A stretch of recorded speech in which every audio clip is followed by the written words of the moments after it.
COVID time, and it was really, really hard for law enforcement to hire folks. So it was my idea to come in and to work on retention, and that's with that idea of having the people at the office be my real recruiters. Because if they're happy, that means they're going to spread the word and say, hey, this is a good agency to come work for. And I think there was a lot of emphasis on, we're hiring people with the bonuses and everything. We were kind of forgetting about the guys with boots on the ground right now.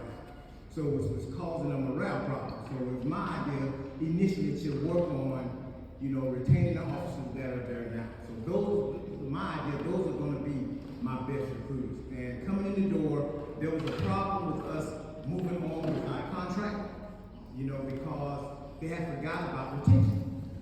People were going to get raises, but then the guys that had been working there, they were going to kind of stay the same. And they kind of forgot about those guys. So right out the door, we got those guys a 3.8% raise, which made a huge difference in morale. Because like I said, I always preach to them, I always tell them all the time, I want you guys to be my recruiters. I want you guys to want to go out there and talk to the community about the Alachua County Sheriff's Office, about how you're being treated, how you're valued, for this agency. So that was the thing that we did initially. It worked, and when you look at our numbers now, our numbers are increasing rapidly, because of some of the things that we've been doing with the guys that's there now, making sure that we take care of the guys that are working right now. Because I do know, because I've been there, I've been on the road, and I've been in their shoes, and you really need to focus on that part. So that's what we did. I also wanted to focus on the community. I think the community is big. During COVID, we kind of lost contact because people were, kind of siloed and away from each other, and people weren't touching or talking to each other. So I really wanted to make sure that we had people in the community that wore the Alachua County shirts, that weren't deputy sheriffs, that could say, hey, listen, I'm not a deputy sheriff, but I work for the Alachua County Sheriff's Office. They can close that gap between us and the community, because at this point, during the COVID and doing everything after George Floyd incident, people lost trust in people wearing the uniform. Just being honest.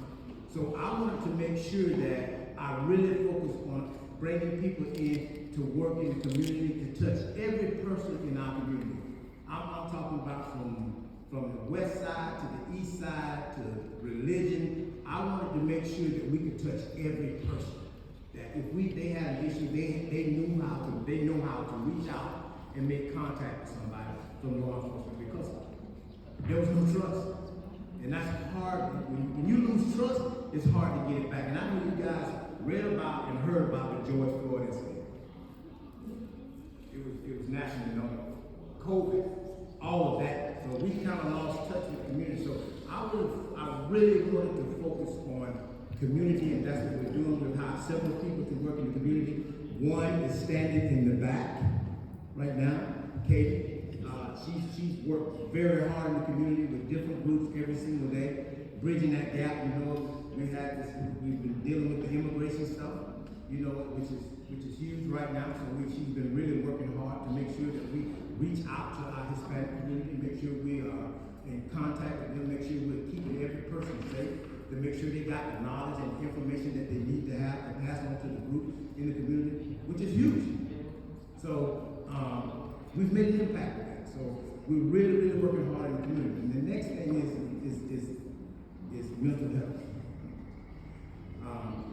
We have increased our co-responder group, which is where you have a deputy and then you have a clinician that's riding with them. I don't know if you guys are familiar with that, but that's huge. But we increased that because the mental health calls are increasing by the day. Right, Chief? Yes. They're increasing by the day. So we need more and more officers and deputies with the knowledge of how to, when they make contact with people that are dealing with them, because we do understand that every person does not need to go to jail. There may be some other issues that they may need to be dealt with. And I think by increasing that co-responder group, that helps. Because a lot of our calls is a mental health issue. So we want to increase that. And and we've been doing it. And it's something that we need to increase in our training, daily training. When our officers go to training, I want to make sure that we're in contact with mental health counselors so they can come out and talk to officers that are not on the corresponding route that can understand these issues when they go on calls. Because they still respond to those calls too. We don't have enough clinicians and correspondents at this time right now. And we're still trying to increase that, which is very, very instrumental in our community right now. That's one of the things that's on the top of the list that we need to deal with. And we have CIT training where we train people that are not in the clinicians, or that are not a clinician, that are not a correspondent, also that they have some knowledge of how to deal with this thing that's going on right now when it comes to mental health. Because if you have issues that causes the use of opioids, drugs that are increasing. And another thing that we've done, which I think is huge, that's really kind of helped with this situation is part of what you need with the gun violence initiative. We work on special teams, we work on special projects together. We do operations together, which really focus on which also kind of deals with the mental health issue. And it's working. The collaboration with them is really working. So from the sheriff, there's a lot of things that I've been doing initially as the sheriff. There's a lot more to go. There's a lot more to do. But I truly think that by collaborating with all the surrounding agencies, including the FBI, the DEA, and all these federal agencies, we can get it done. We can get it done. But it's a huge thing that we need to really, really focus on. Those are just some of the things that we're focused on, but it's huge. Those are at the top of the list right now. So at this point, if there's any questions that I can answer, I'd be glad to answer any questions when it comes to anything that I'm doing for sure. I have a question, sorry. I don't know if this is a question you can usually answer, but I know with the open carry law changes, stores are trying to figure out what they can and can't enforce, and how it changes once the police are called in. So like if the store chooses as a private entity to not allow open carry in the store, and then they enforce that, if the sheriff's office were called in, who would they be supporting in that situation? Well, anytime it's a private business, if that private business says that they don't want someone to open carry, and the way we would have to deal with that is a trespass. Trespassing. Okay. From that. So you would be able to support the store? Absolutely. Okay. Yeah. If they have a sign that say they don't want any open carry, they don't want to allow open carry in their business.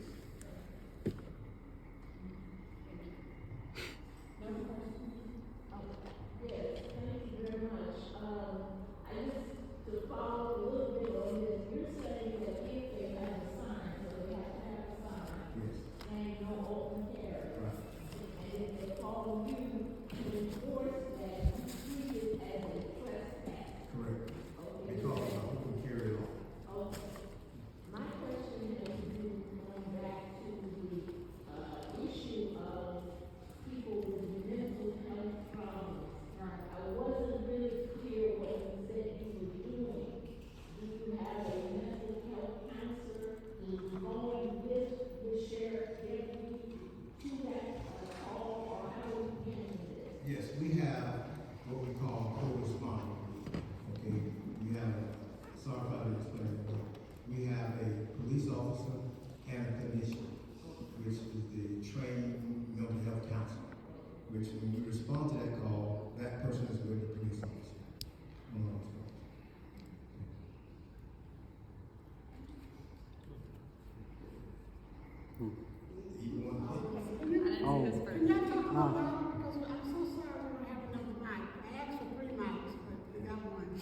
talk loud.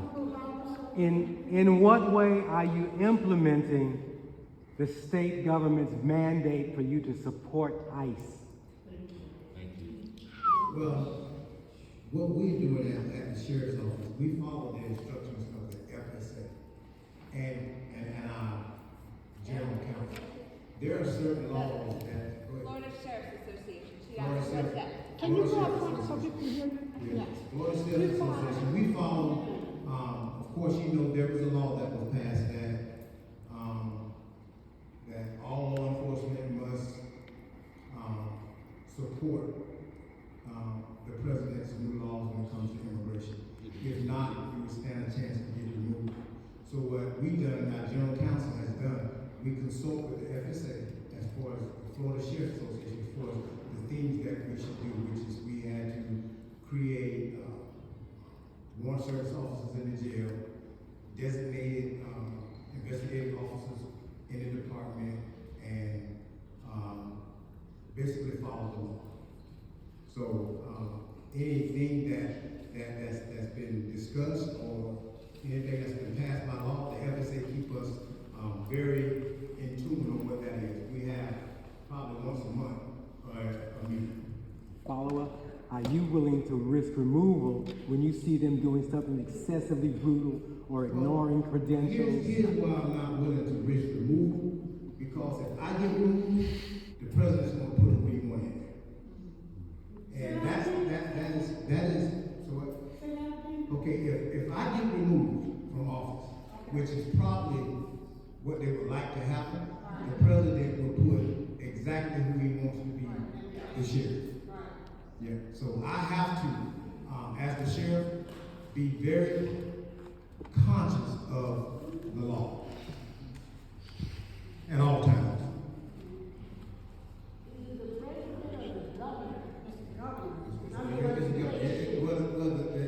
It's coming from the president to the governor when it comes to the immigration enforcement. Yes. Yes. Because the governor select all for president.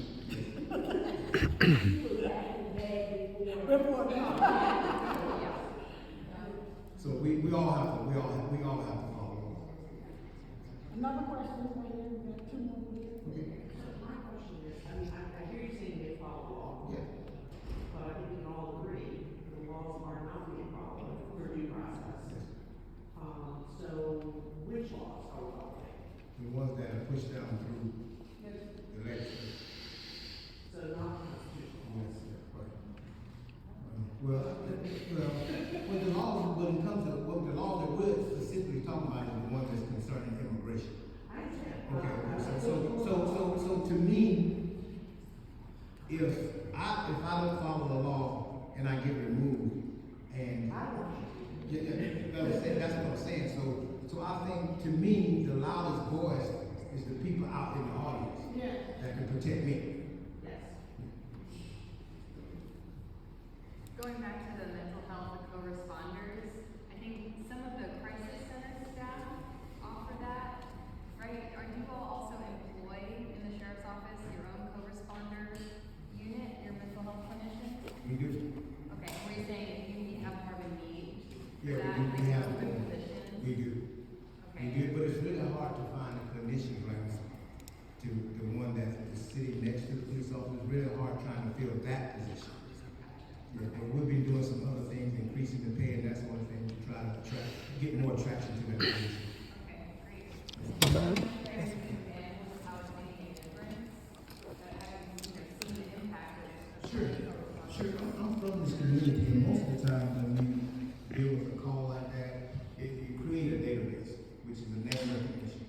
So when you respond to a call like that, you know the person's family, so you know how to get in contact with the family, and you know how to say, hey, listen, he's not on his medication, or you need to make sure that he's on his medication. So from what I've seen, I grew up in this community, so the people that have been talking to me say it's great, because we're notified. They're not taking him to jail. They're taking him to a facility so he can get the resource that he actually needs, right? Which is most of the time is that you just get on somehow his medication or gets off track or something may happen where he's not taking his medication. So that's the voice that I hear all the time. That we've created a database so when they get that call, they know exactly what to respond to, they know exactly what the issue is, and they know exactly what to take. And that's consistent all the time. So and I think that's the piece that was missing when it comes to mental health. A lot of these guys didn't know, they have no idea, so they just go straight to jail. So that makes the problem worse. So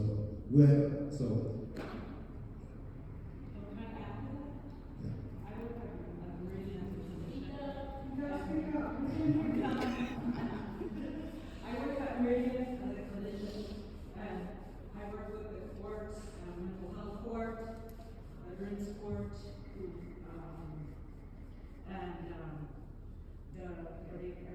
another program for, so I work in the diversion and recovery program. And so with that, what we do is, part of the program, what we do is we find the housing, whatever, do care coordination. So I'm a clinician, so I'll do individual group. And then I will also do, and then we have the care coordinators who deal helping with disability, helping with housing, so they're not back on the street. And so you reduce that instead of reduce them, go back to jail. Yes, and then we have also have co-responders that they also help us, but to okay, this person, can you screen this person? So what I actually do sometimes, I go to jail, and then there's other programs too, in the forensic department at Meridian that help too. While they're in jail, they see that they are ING or incompetent to proceed or not guilty by reason of not insanity. guilty by reason of NGI. Also, and then what they do is they provide them help. So basically what happens is they first try to see if they're competent, then they put them in the state hospitals, whether it's North Florida or whatever hospitals that they can find. And then they train them on their competency, and if we think they're, depending on what psychologists, psychiatrists say, they say, okay, yes, they can go back in the community or they can't. Depending on what happens, then they're able to proceed back. She's speaking of like NGI, not guilty by reason of insanity, and then ITP, incompetent to stand trial. So, but I want to add this. We also started Sheriff's Office, which helps with the mental health issues that we work with the county with the reentry program. To me, if we can find a person a job, if you can find housing, not just housing, affordable housing, and healthcare. Right? So we've been working real closely with the reentry program, and also we started at the just called the Change Program, which is the Change Program, which starts with the acronym is counseling, housing, academics, nutrition, groups, and employment. So that's also working parallel with this corresponding group and everything. And when we interact and encounter situations, we know where to direct that resource to or how to help. So. Child care and transportation. Yes. Okay, I have a quick question, and as it goes back to ISIS, have we had any issues here in meetings with that? Well, ISIS? No, we haven't, for me, I don't know what Chief is gonna say, but I haven't had any problems with ICE. What ICE did was they designated a lot of troopers as DIOs, and they've been doing a lot of work in this community. The other part of the question is, I have biracial grandkids, and they look very Hispanic. And should they carry their ID with them? I don't think that even matters what they are. Everybody should always have the ID at all times. They're gonna work Yeah. with Even without the immigration of the ICE situation, I always make sure that I've always told my kids, when you always have the ID. Always too. So people know who you are. Always. Another question? So, if my question is about the similar to hers, ladies went into a grocery store, went to speak to the manager about, you know, are you willing to allow open carry? And Publix has been, we're gonna follow the law. And then, but this person contacted Fresh Market, and apparently Fresh Market had an incident where someone did come in and was being very belligerent and very puffed up, like, look, I get scary, and was disrupting the business. I do not know who the manager called. I don't know if it was TPD or sheriff's office, but was told, sorry, it's the law.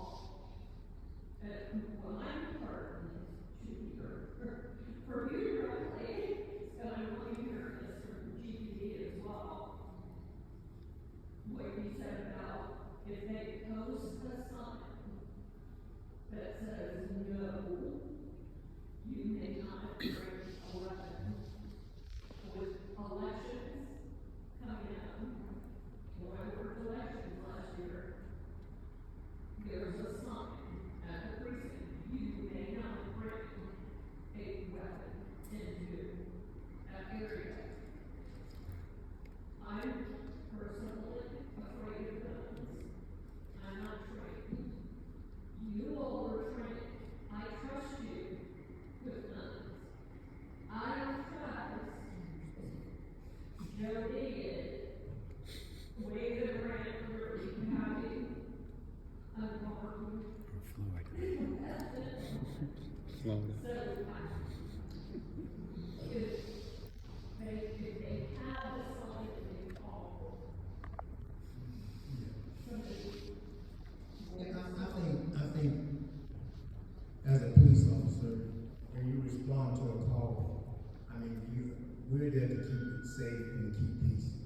Anytime there's an altercation or anybody doing something out of order, whether they're carrying a gun or not, if it's over carry, we have to resolve the situation.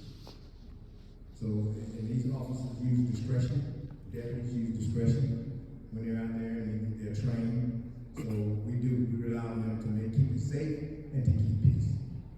So. Yes. Are libraries considered private?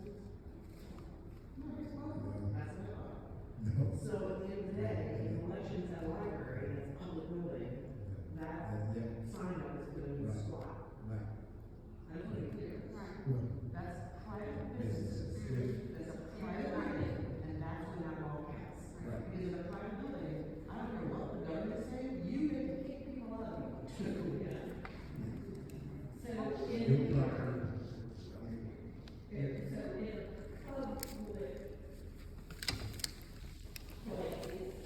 a public place, like a polling place or something like that. Yes. It's very, let me say this. It's a very convoluted situation. It really is. It really is. And I've seen a lot of people ask a lot of questions. Well, to be honest with you, some you can't answer. You don't know.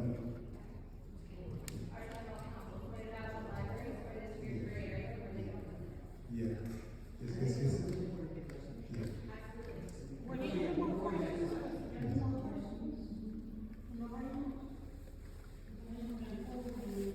Even though we've already posed them, so but I'm Thank going you.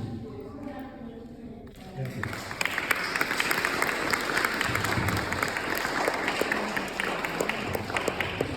We're gonna have a second forum, I'm just letting them know right now, so he has to come back, right? Okay, all right, love you, brother. Okay. All right, so I'm a District 1 City Commissioner, person, woman, showed up, there's some backup walkers in the back. and should be able to take it away. So we're going to go now to the GPD, Gainesville Police Department.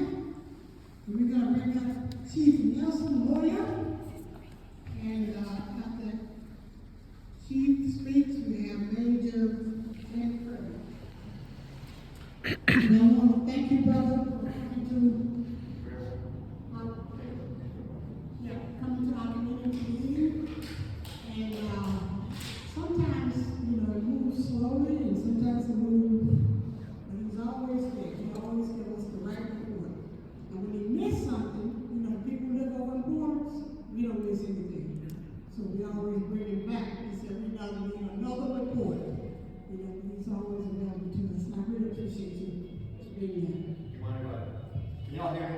Yes. You mind if I just kind of switch a little closer? I think it's coming. That's all right, that's all right. Oh, okay. So how do you want to do this? You want to do the same kind of setup, Q&A? You want to give your narrative about GPD? How do y'all want to do it? Narrative. Okay, so I've only been in Gainesville just over 2 years.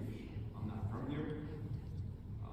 Didn't know anything about the agency, knew little of the community. So for the last 2 years, as I'm trying to run an organization, also trying to get ingrained into learning what our neighborhood is all about, they're distinctly different. The community is different from other places where I work. But nonetheless, ultimately, I think everybody shares the same sentiment to want to be safe. I think that's just universal. So when I first came here, the first thing that kind of hit me was gun violence. Commissioner, how are you? Commissioner Duncan Walker, folks.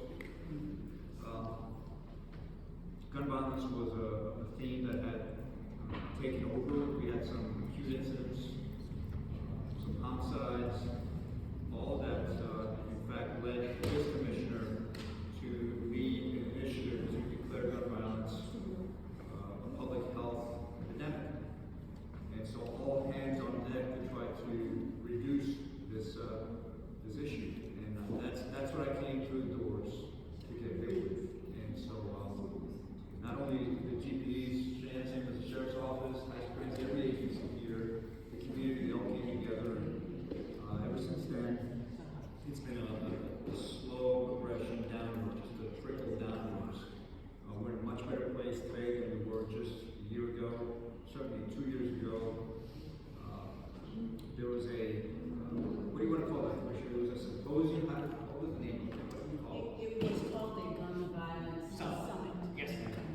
So this summit that the Commissioner spearheaded brought to bear everybody from the community who had a stake in this issue. And ever since then, and that's kind of one of the first things, one of the first public meetings that I attended was that summit. So I learned quite a bit about this community from that summit. I certainly learned about the passion, learned about the sense of pride that this city has, and they weren't going to relent to nobody.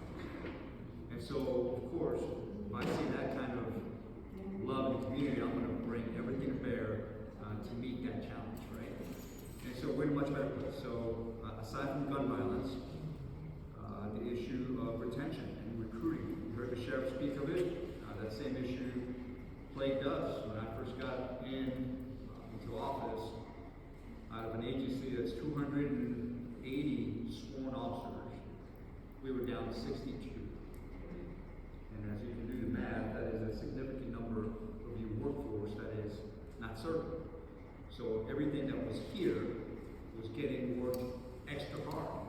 And that leaves a mark that causes burnout, that causes people to look for other places that don't work them as hard. We too had a pay issue that, thanks to city management and the commission, we were able to fix. 2 years later, we're down 23 folks, well on our way to recovery. The question is, what do we do with those resources? The sheriff and I are on top of each other here. Everybody is right here. I learned that real quick. Before, it used to take me like 30 minutes to drive to the sheriff's office. It takes me 5 minutes. But I don't speak. I'm in. And so we're here with the same challenges. So one that here today, the theme is us, right? Let's talk about that. So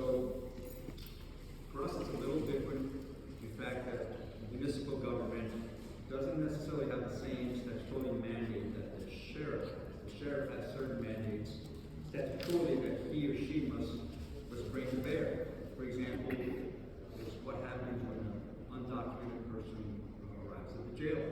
There's a mandate that he can't do anything about it. And I feel for him. I've talked to him many times about this, and you heard him say, right? He doesn't want to lose his position. None of us do.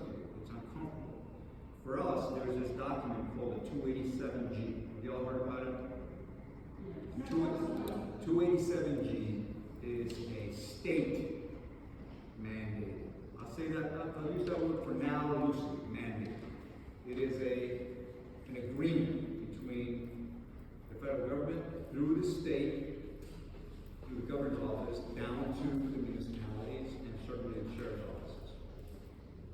That agreement speaks of, just that we will collaborate with ICE in all that is what they do, whether it's enforcement, reporting. The key thing, and I've been staying on top of it, is that it is not yet a mandate, right? So I will tell you that it does make me nervous because everybody around me, not me, meaning GPD, meaning the city, everybody around GPD in the city has, for reasons that I can appreciate, signed that agreement. And that agreement is loosely stated, in essence, that it would just cooperate with the government and its initiatives.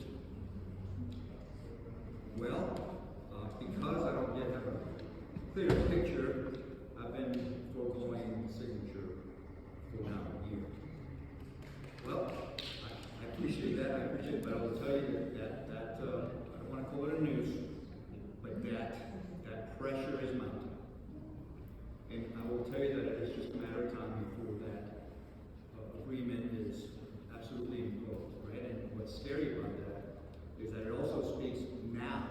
Before, it's always been the case that sheriffs will be held accountable. Now it's putting my position on hold. Now, appointed municipal police chiefs are also accountable for not participating. So, but I'm in contact with our legal office, the state, and I can tell you that it's just a matter of time before that comes bearing down on my office. In terms of reporting, even as we speak, there's an initiative from the state through the federal government that speaks now about reporting. Now that one is a little different. That one does speak of a mandate for us to record and report data that we gather, whether it's street side, if we come across people, or certainly if we're in a position to arrest somebody that's undocumented. Hey, all right. And that one's got me nervous. Right now we're in the middle of consulting with the state to see what that reporting looks like. If you read the mandate, it speaks of something that was effective the minute we got the documentation, and that's just unreasonable. So I don't know where that one will land, but I can assure you that we all know that there's a philosophy that the federal government has employed when it comes to this issue. That philosophy is trickling down to the states, and it is for the first time in my 35-year career now trickling to municipal police departments. So your agency, GPD, does not have yet been contacted by anybody from us. ICE has not called my office. I have no idea if they do any details in this city, because I've never heard of it. I've never heard of any roundups in our city. I think I would have gotten those frantic phone calls. That has not happened. We are not going hand in hand with ICE to do anything. Now, mind you, as sworn police officers, if ICE is in the middle of a pickle because they're doing something, if they call us, we will respond. It would not be ethical for me to just sit by and go, no, we're not coming. Now, we will assess what's in front of us at that moment, but that hasn't happened yet. So I'm thankful that we're where we're at here locally, but I'm also a little anxious in that those windows are coming, closing down.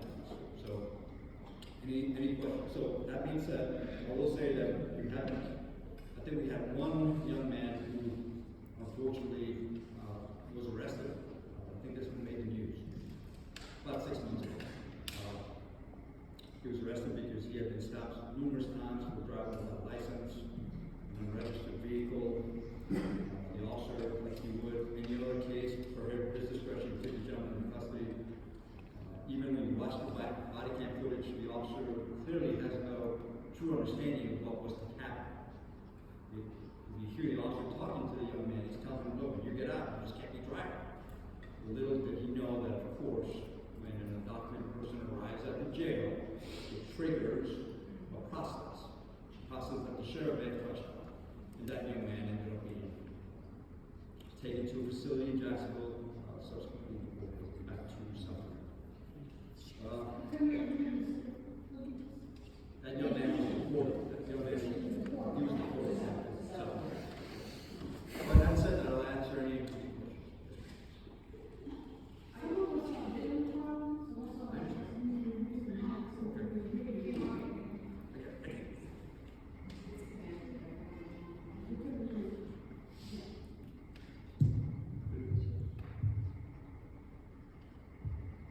Justin? Yes. I definitely want to answer that.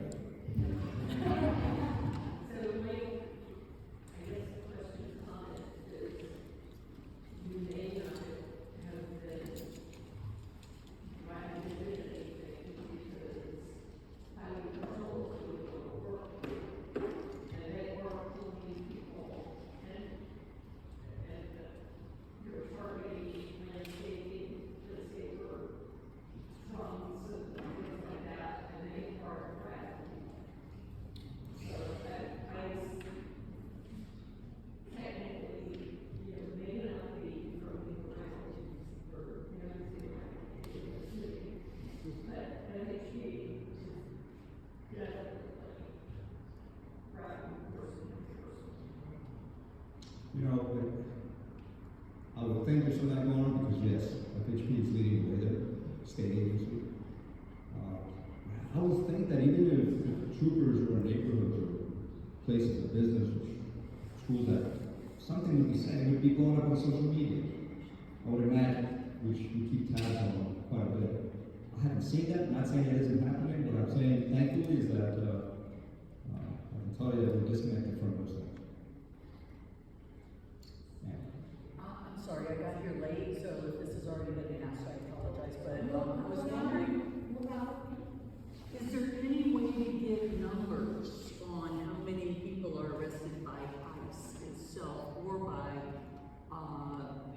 the sheriff's office, the police, and Florida Highway Patrol?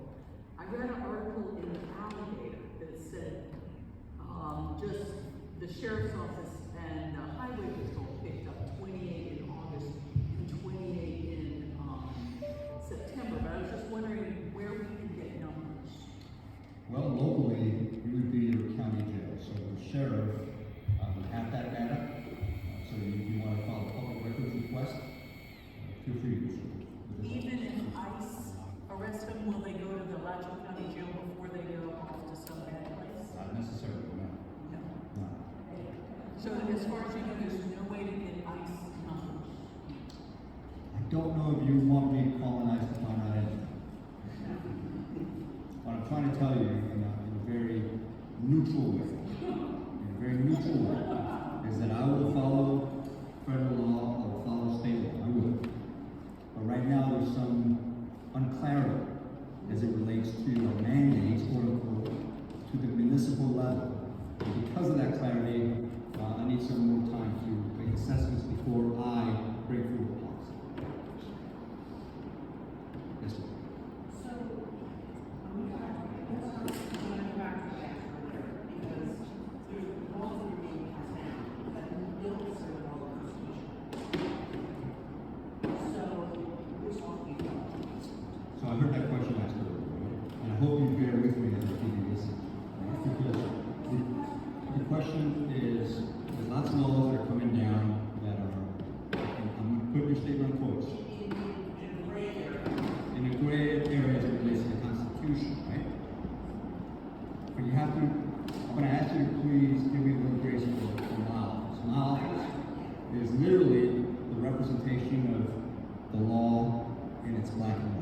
Meaning, the arguments of the constitutionality of it are arguments that a municipal police chief can't get involved in. We just are the end result. So whatever the arguments that bring forth legislation, that is the law. And it's difficult for me to, in my professional setting, to criticize its virtue of legality when those arguments have been made prior to ratification of law. But do I have an opinion? Of course. It's not one I'm going to give you one from heaven. I don't think I've gone through the full extent, because the executive order is not going through the full process. Gotcha. Remember, apolitical policing. Any other questions? Sir? Regarding municipalities required to join the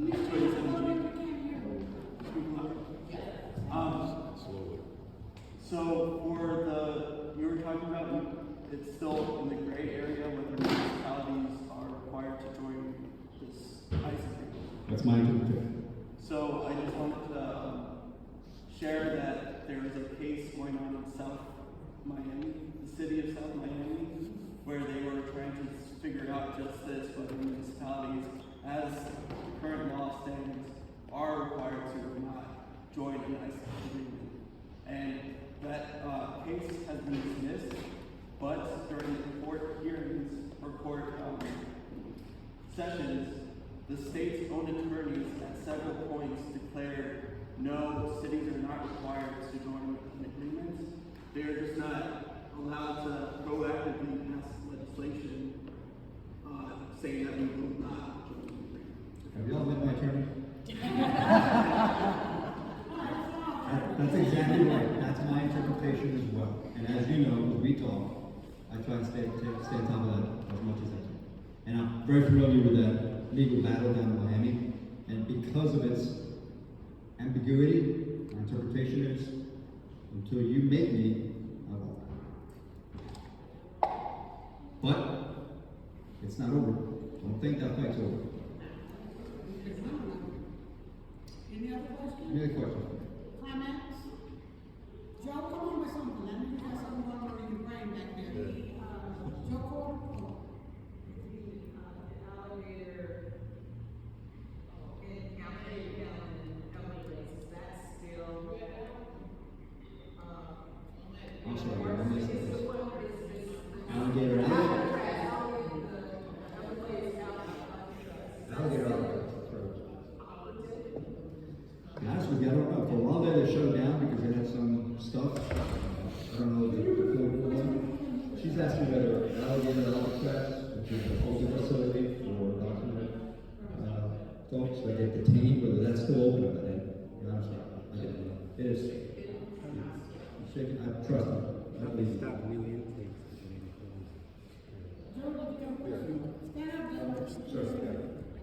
I believe Gainesville has an ordinance, I don't know if it's in the county as well, about masks in public. And I'm very concerned with ICE coming in, wearing their masks, not identifying themselves. Is that something locally we can request that they not be doing? It's extremely intimidating, and it's He's asking about if ICE were coming to our community bearing or donning masks, right, to, in essence, to hide their identity, whether our community would forbid that, right? So the easy answer to that, and remember, and this is not me commenting at all, but this is me staying in mind, because that would be a policy decision that is far beyond my office. My office is to follow laws, ordinances, and federal law. But I think there's a law about masks in public. Now, it's stretched a little bit, obviously, for Halloween and during COVID. Correct. But, I don't know. No. They would have to be tested in the courts to find out if our regulations would be stand up against ICE's desires. And let's be real, that puts me in a tough spot, because in essence, if and I'm familiar with that ordinance and the intent, the spirit of that ordinance is meant for pre-COVID. If someone walks into an establishment, hiding, concealing their face, because we believe the intent would be for them to do, criminal act. For example, in armed robbery, when people, wear masks, well, that's the spirit, right? It's still in the books, but that's the spirit. COVID changed it, right? But in essence, what that would put me in a position is to then tell the federal government, hey, you're violating. Now, mind you, I'm trying to stay as neutral as possible. If I pick a fight, what do you think? What do you think Gainesville's going to look? So, but that's a pretty good one. All right, thank you. Sure.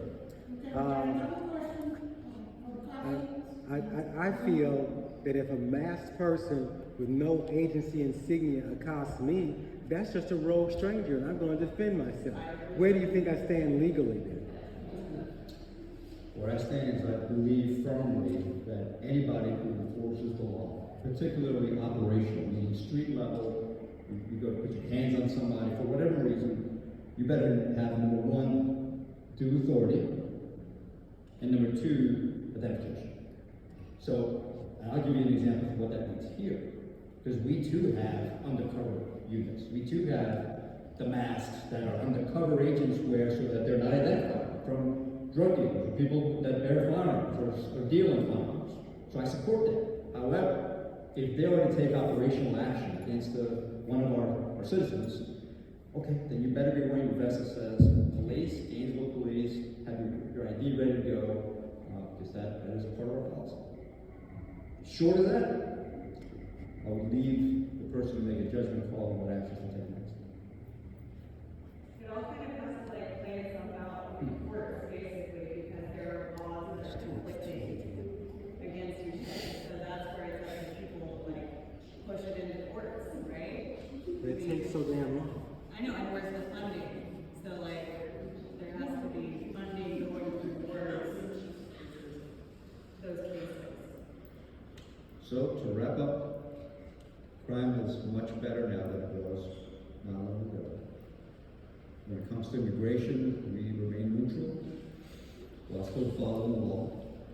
And until I know more, my actions will remain the same. And when they change, because there's a change of direction that has definitive actions behind it, I will let this community know, I should. Yeah. If there's a hurricane, can ICE go to the shelters? I don't know. And public schools, are there shelters? They're allowed to go to schools. They're allowed to go to schools. Yeah, hospitals. Churches. There's no shelter right now for people who are undocumented that's safe. They're locked home Well, at door. again, at home I with don't the door. know. In terms of when you use the word safe, I assume you mean safe from ICE. Like sanctuary. Is there any sanctuary that's legal? To my knowledge, no ma'am. Churches That is what it is. Okay, I want to bring up Jamie Conant. Jamie's our major that works for all control. She's been really crucial as I got integrated into the organization, giving me a lot of the history because she's lived it. So I pay close attention to what this lady says. And she's earned my trust, and hopefully likewise. I'm glad to have her here answering those questions. Thank you.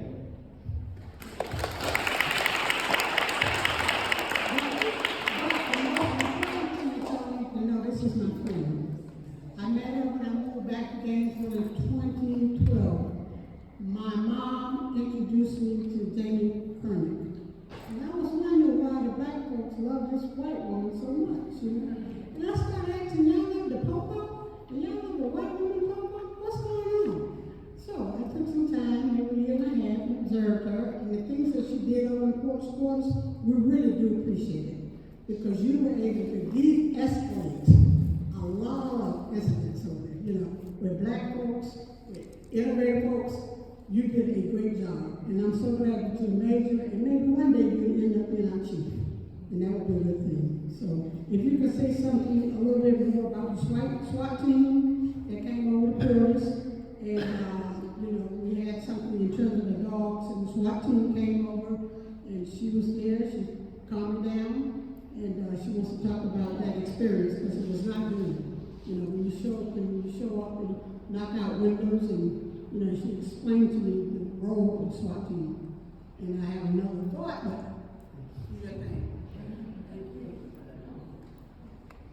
Thank you for the kind compliment, both from the chief and from Ms. Bay. And I apologize, I'm just getting over being under the weather. So, my name's Jamie Kernick. I've been at the Gainesville Police Department for 25 years. It has been an honor and privilege to be part of Gainesville from the very beginning of my law enforcement career, and it has been an honor to work for Chief Moya. He will listen, his door is open. We have sat with many people, Ethan, it's great to see you, but we have sat with many people in order to discuss issues within the community. And so one of the things that recently happened is our SWAT team did serve a search warrant over in Porter's Quarters. We had an active investigation going on, and it is still currently going on. You may have seen animal control over there. It was involving dog fighting. And so it multiplied into other things. And so I can't talk too much about it because it is still open. But when Faye, I actually got a call from a victim's advocate who called me and said, "Hey Jamie, I had Miss Faye on the phone and she sounded really concerned. Can you go and check out what's going on?" So I knew, and I went over to the house. But does anyone have questions about what the SWAT team does, how they do it, any information that I can provide to you? And by the way, although I've never been a member of the SWAT team, and but the chief used to run the SWAT team in Palm Bay, so he knows all the ins and outs. So if I don't know it, I'll kick it over to him. Mr. Blunt, go ahead. Is there such a thing as no-knock warrants in this jurisdiction? No, not in Gainesville. So the question was, is there such a thing as no-knock warrants? And so in Gainesville, we have been following the National Tactical Association of America standards for many years, well over 10 years. We do not participate in no-knock warrants. We always knock and announce. We wait. We give people the opportunity to come out willingly, and we're pausing. We're patient.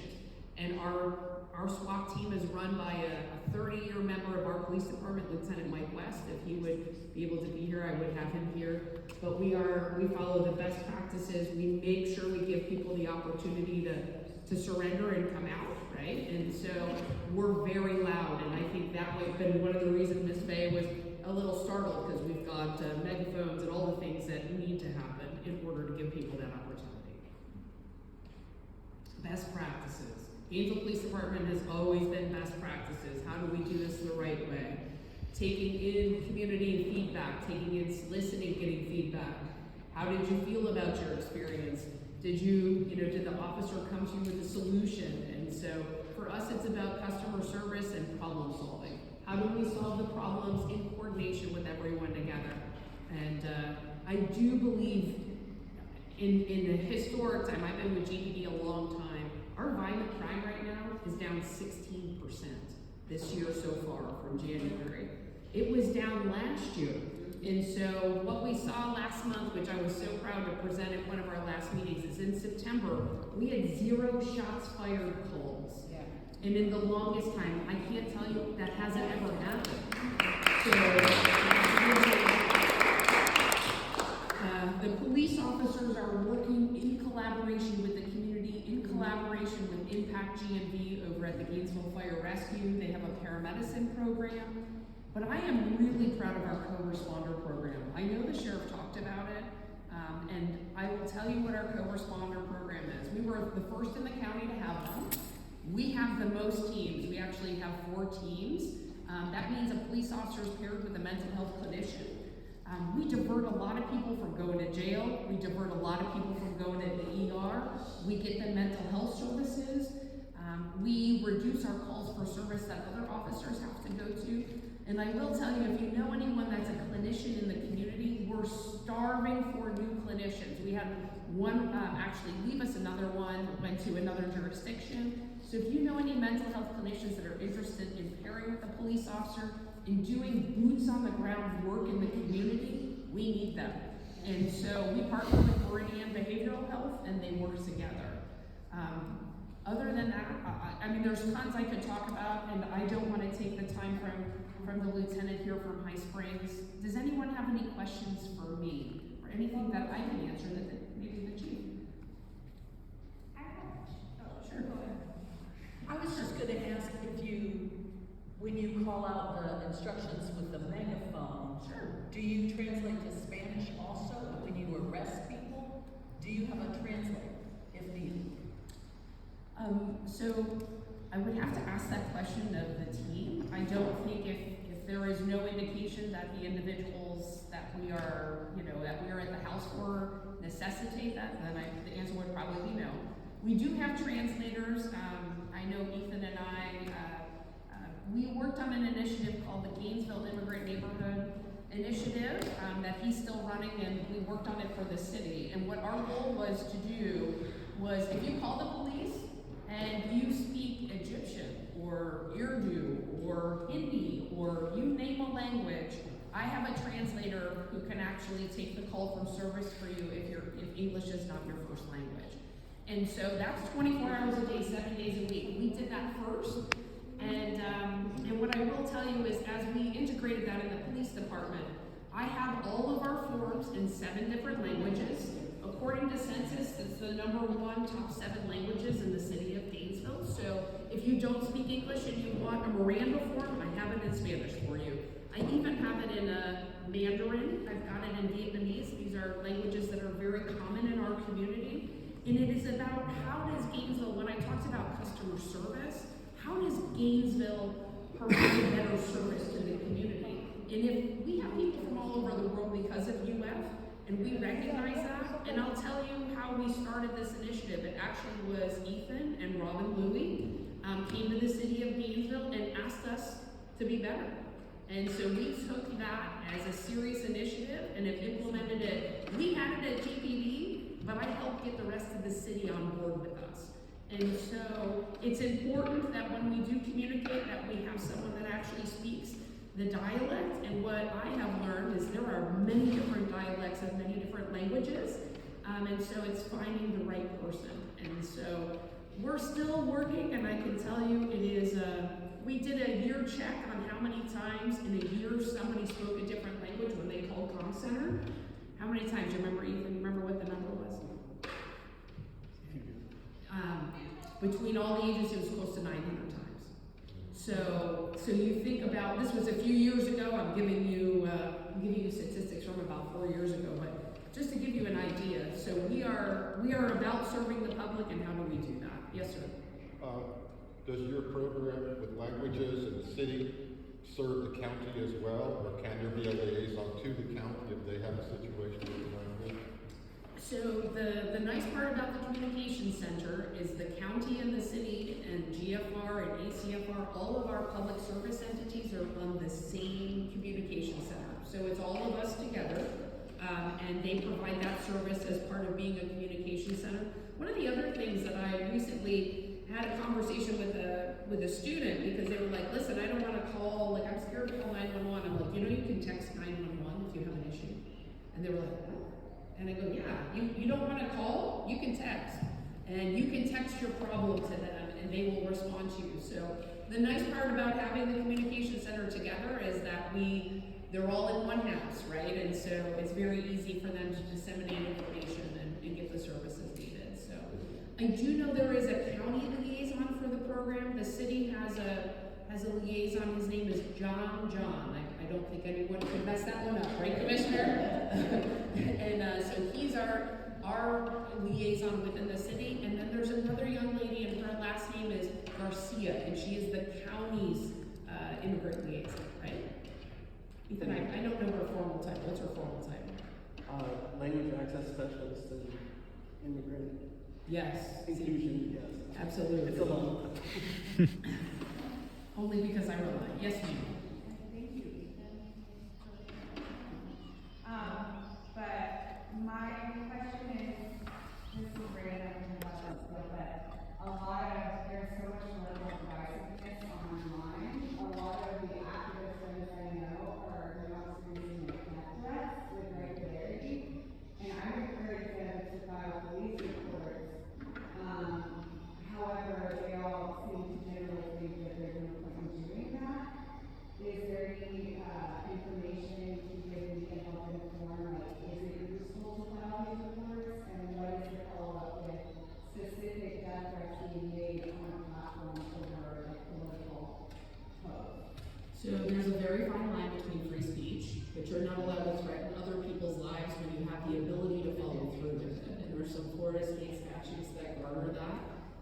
If threats are received, we always recommend documentation. So the neat part about Gainesville Police Department is we've got a couple ways you can report crimes, and it's important that please share this with friends and others. We have an online portal. So if you wanted to go online and put that through, it does get to an investigator at a point, but you actually can make your own report. You don't have to talk to a police officer. There's no, I would call it red tape, where you feel like you're going to get questioned or interrogated. You can write your story the way you want. The second thing is you can call our front desk and report that. And that's a great way to do it. And trust me, mornings are our slowest. So if you want, it's a really good call in the mornings. I always make that recommendation. And of course, the third way is calling the communication center and having it done that way. You should always document if someone's threatening. We always recommend that, and we'll have to look at each case and determine the legality or the criminality to it. And so we do protect free speech. Everybody has the right to voice their opinion. We understand that. It's when it rises to a level that could be garnered as someone's trying to harm you or someone else. So.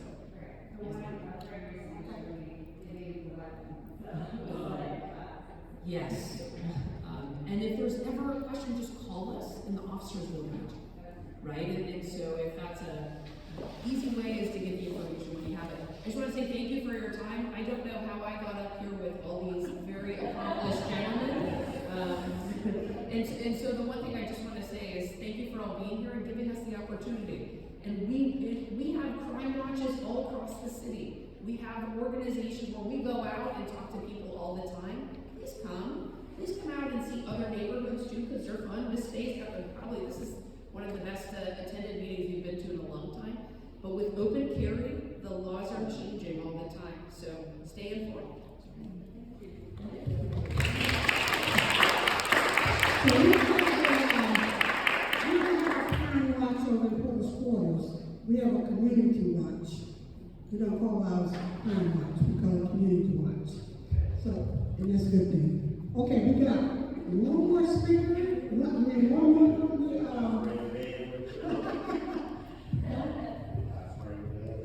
no hot springs. I did call, I want y'all to know I did call ICE, but I didn't get a return call. I wanted them to be part of the discussion. I don't know what happened. They're probably busy locking people up, but they're not calling me back. So I'm upset with them for not being here. But we did get Hot Springs, and we got Alachua County, Hot Springs on Alachua. City. Okay, city, okay. So he's gonna, and I'm sorry I don't know your name because I talked to somebody else. He's a substitute for them. So I'm Jason Taylor. I'm actually filling in for the Chief of Police, Antoine Shepard. We got a small agency. I don't have a lot to talk about really. We've got 25 people on our staff right now. One thing I know the chief and the sheriff, they talk about retention and recruitment, and we're very small. I mean, we're not paid the best, but we're fully staffed. And that really comes from leadership. We speak highly of leadership in the community. As far as I feel like I'm talking about the same thing everybody else talking about, but we'll get through it. As far as ISBN, we did sign the 287 form. We've had zero interactions with any undocumented people, zero arrests. Like we've done nothing. We did the documents and now it's kind of just washed out from there. So I'm just gonna get into the question and answer since I'm pretty small. Anybody got any questions for Hot Springs? Yes, ma'am. I would say thank you to you all because I'm amazed, but I also been to the Philippines event. Yeah, yes, ma'am. Yes, ma'am. Yesterday, and you all were wonderful. Yes, ma'am. Thank you. We actually brought out extra officers. We brought out extra personnel from fire and EMS just to make sure everybody was safe. We want to make sure y'all are safe, and then with any counter protests, we want to make sure they're safe as well. Everybody should have that right.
confidence is something that, as a prior SWAT man, I assure you, it's not something that is safe, not even for the officers, it's safe for nobody.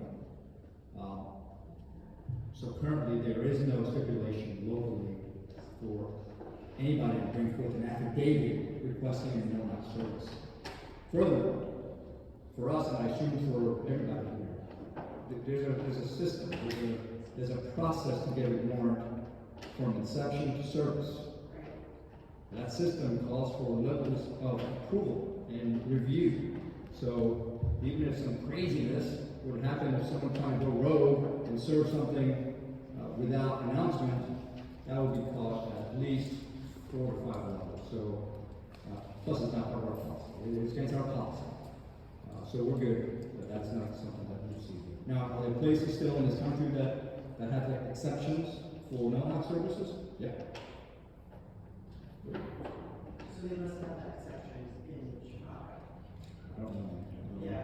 They're basically operating separately from the police, so they're not necessarily even telling the police what they're doing when they go in. Okay, so we have a question for that. So if you don't phone call, whoever you, and somebody did, ICE was going in, banging in doors without any warrants and just forcing people to come out, and people called you to say, save us. That's all I get this question, is basically like, if they're doing what they've been doing, will you protect us or will you protect them? That's the question, like you earlier said, like, you would protect them. Hey, this is his turn.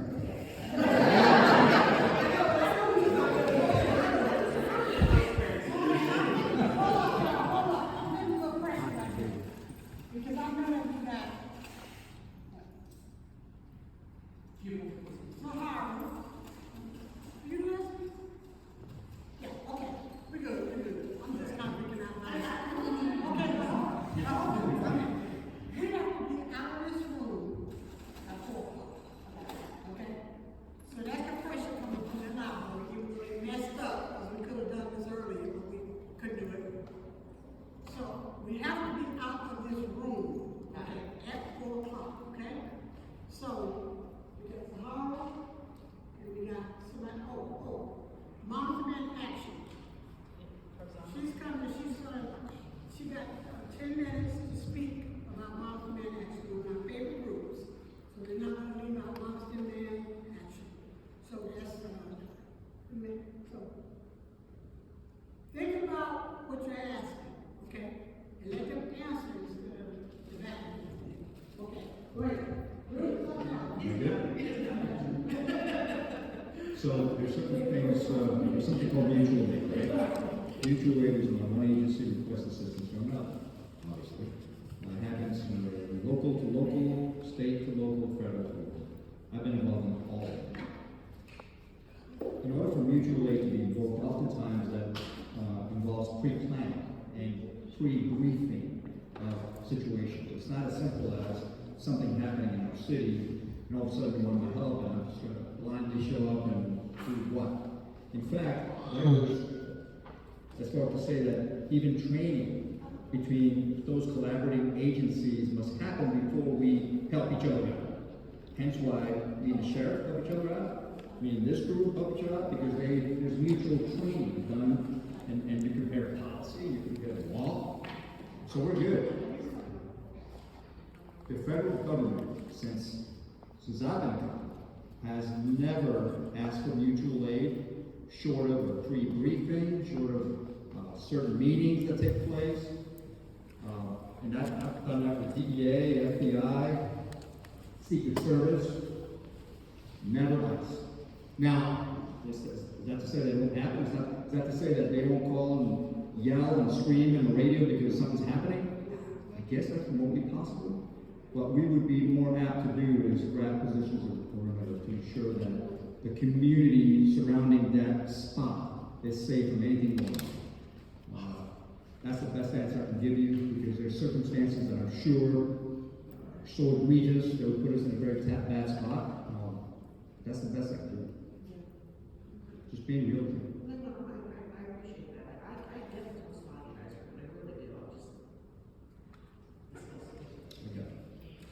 Thank you. Anybody else? Nothing? All right, I tell you, I'm gonna be quick with this, man. But thank you for having us. Nobody got a question.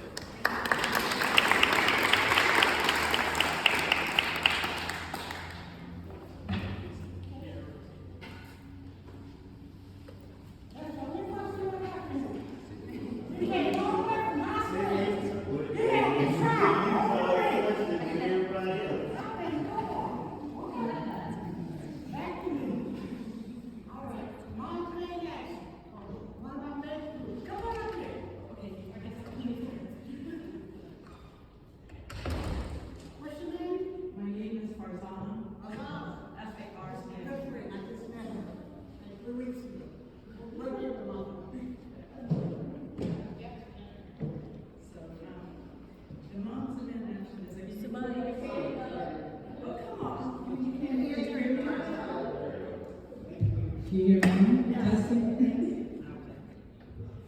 Okay,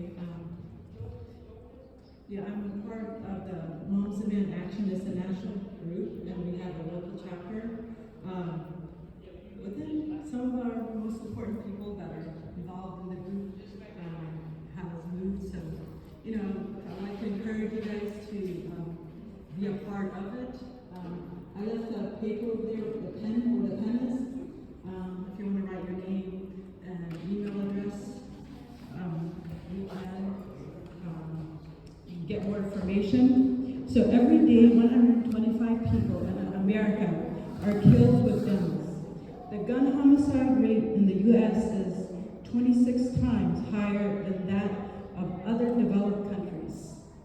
But research shows that common sense public safety laws can reduce gun violence and save lives. So, and then some of the campaigns that are with Moms Demand Action are like the Be Smart. We have had, you know, like there's different events that go on locally, like the 5Ks, there was a Meridian Walk, there was other community things. We try to set up tables. The Alachua Fire Rescue had something, and we had a table that was Be Smart. We had our little wings on, our little bee wings on, but everything is in the website. So this is what I'm reading for. Before I was reading from Moms Demand Action, that was a quote from there, and then now this is from Be Smart. It's more than 700 children living in America die by gun violence every year. And secure storage can play a crucial role in preventing those deaths. So we do that.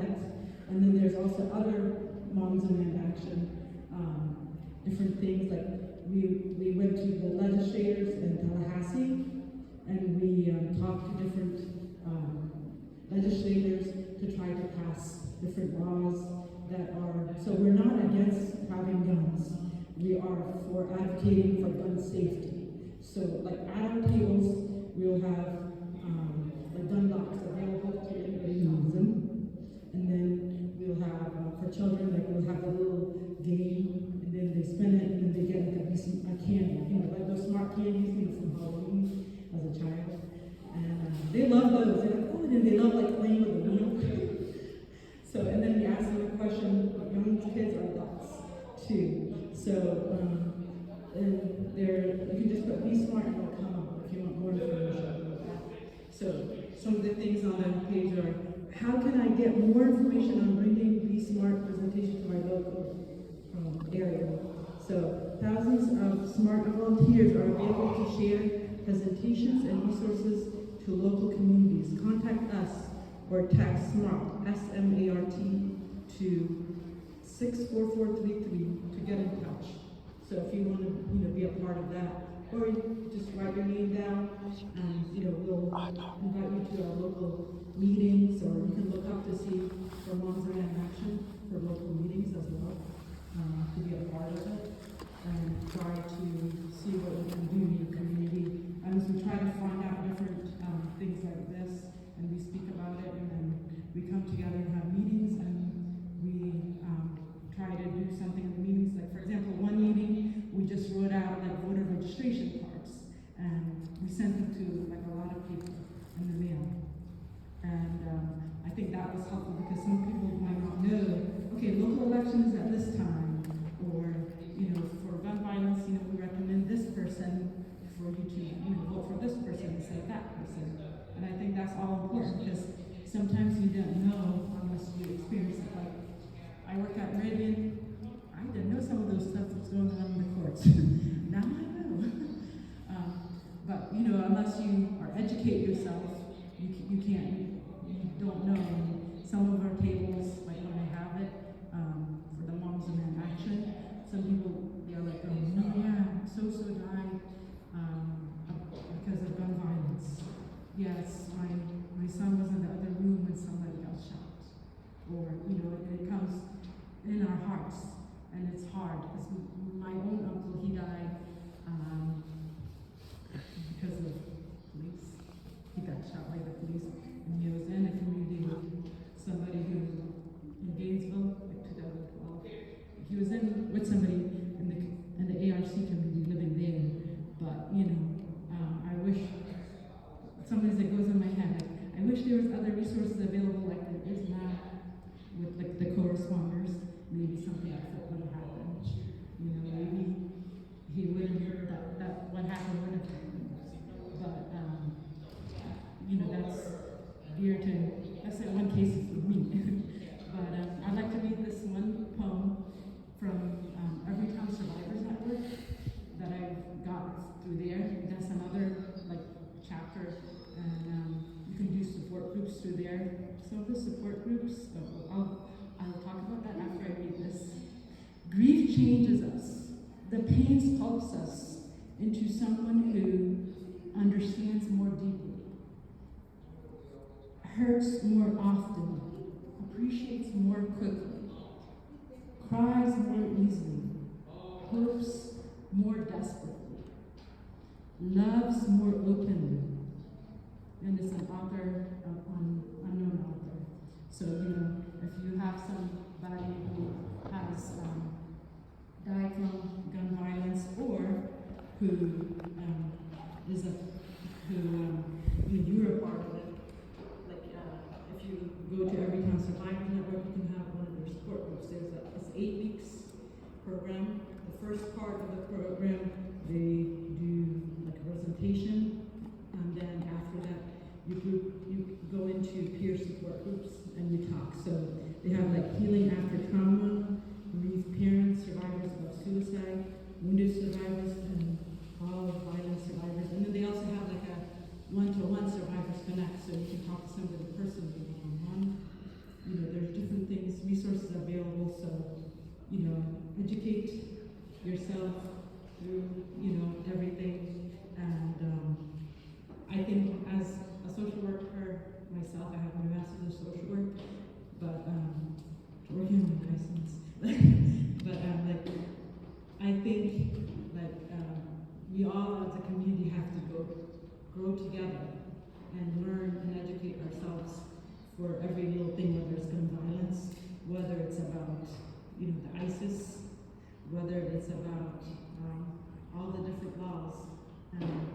As a team together, we can make a difference. You know, each one of us in the rooms, we can make a difference. But if we just shut ourselves out, we won't know if you don't advocate.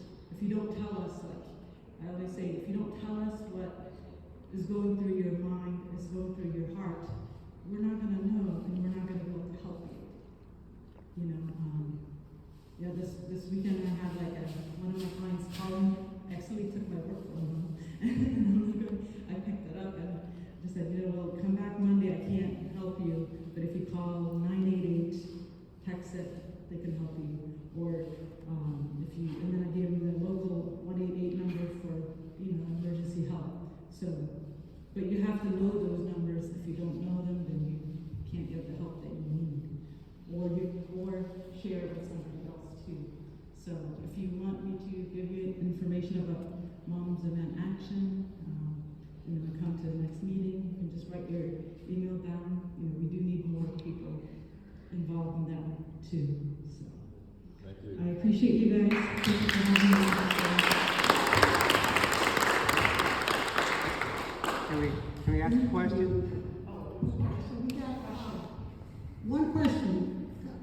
from your group's experience with legislators, do we stand a chance of removing the civil and criminal immunity for gun manufacturers? No. Honestly, we all can have hope. But we have hope to be able to meet together and, go to the legislators and advocate for having for safer gun storage and things like that. We've always just been working on that, but we can't just change things right away, it takes us one step at a time. That's why we hold on to our hope. Okay. Thank you. How many minutes you got? Oh, 15. All right. I'm going to bring up our city commissioner, Desmond Duncan Walker. He's going to talk for about 8 minutes. And then we're going to turn it over to the law.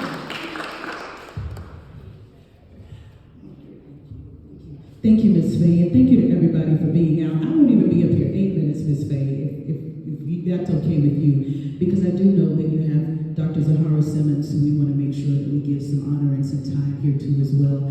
I want to say thank you to everybody who came out to speak today. Gainesville Police Department, thank you so very much. Chief Roya, thank you for your leadership, your help. Jamie, I always start by calling you Jamie, but I have to start also by giving you the honor that you deserve. Major, we thank you very, very much. It always does my heart good when I'm able to hear community speak well of you. Because sitting in meetings with you is one thing, but when I hear them say that you're okay, that's when I know that it's all good.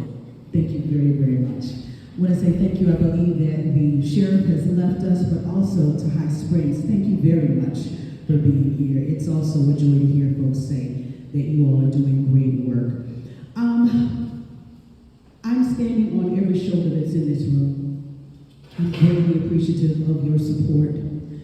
When we moved gun violence as a public health crisis forward, it was something that this city really wasn't looking at all. And because of the vantage point that I had as a result of my family's business, I knew it was a problem. I knew I should not have been looking at 16-year-olds on a slab who should have been preparing for prom, who should have been learning how to drive. I should have been standing next to my friends and my classmates as they were preparing to bury their sons and their daughters. I knew that there was a problem nationwide, but even more, I knew what I heard in my own community. I heard the gunshots. I saw you all speeding down 8th Avenue to get to the scenes. I knew we had a problem. And while at the same time we were working to address the issue of pedestrian safety, I knew we had to come on down University over to the other side and address the public health crisis that existed there. And so as we pulled that together, we did so with the support of an eager community who also stood with us. And it is for that reason that we've been able to see those numbers go down exponentially. And I want to give all of you a round of applause once again, because it was the entire community along with the Gainesville Police Department that helped out to happen. Thank you, thank you, thank you, thank you.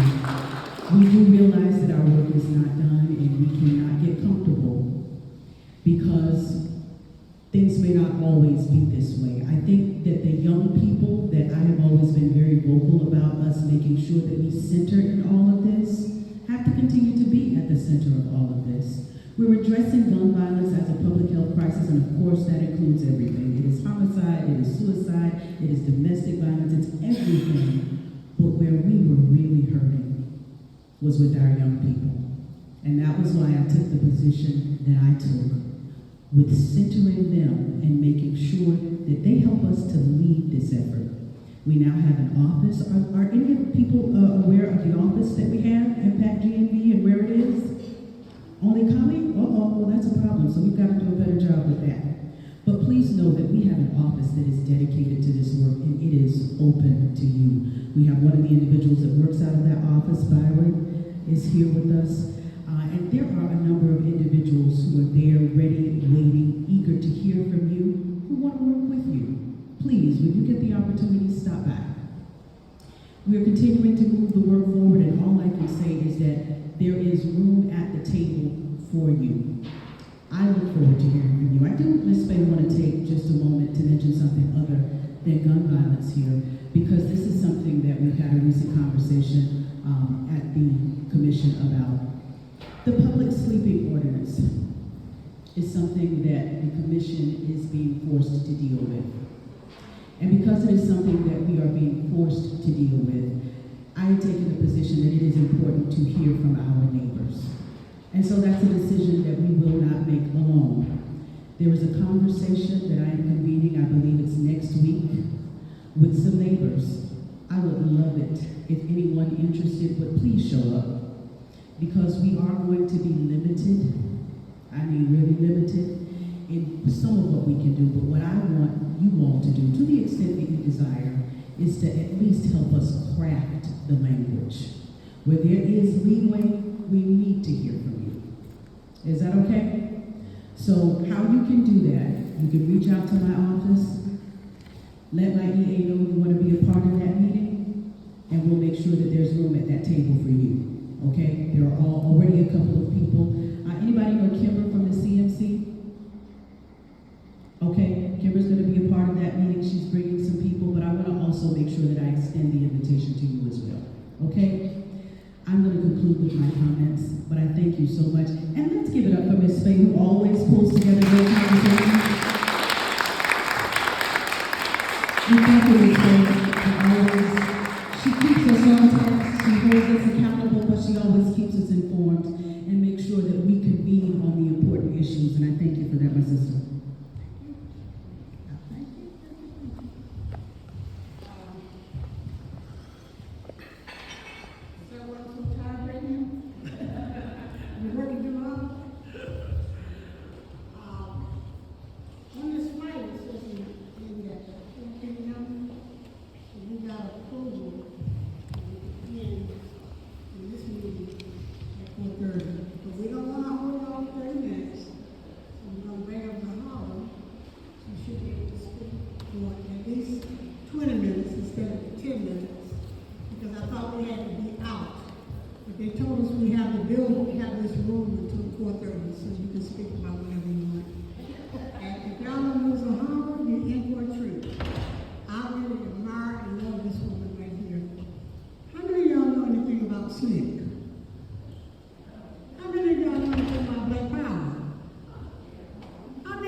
Because we have developers and we have realtors going towards schools who live in the schools. You know, most of these white folks, white men mostly, building up towards schools. And I asked one of my neighbors would he be able to help. He's an attorney. And I asked if they would be able to help us in terms of providing food. And he said, yeah, I got 2 friends that will be able to do that for you. He came back and told me that one of them decided not to provide food to me because I'm always supporting the Palestinians. And I will continue to support the Palestinians, okay? If anybody that makes sense, will do it. He said he's Jewish. Well, so what? So what? Don't you see what's happening over in Gaza? Don't you see what's happening in Palestine? So that was one answer. Then his other friend called and said he can't provide the food. So it was lost. I had already decided when I talked to Zahara, I said, you know what? I'm going to just have to go on and use my food stamps. And I do get food stamps. I'm on disability. And I will use my food stamps to get the food. And Zahara stepped up and said, let me make a few calls. And she called around, and I just want to thank UCG, you know, for providing food. I know Jackie Davis is part of UCG, but also Jackie and Mary really appreciate that because I was kind of freaked out because they put on the note that we would have food. And so I want to just thank everybody who made the donation in terms of giving food. And always keep in mind that when Black people organize stuff, we walk by faith. I walk by faith, you know. And some kind of way, you know, the universe of God provides what we need on that day. But up to that point, you'd be totally freaked out. Where's the support from the community?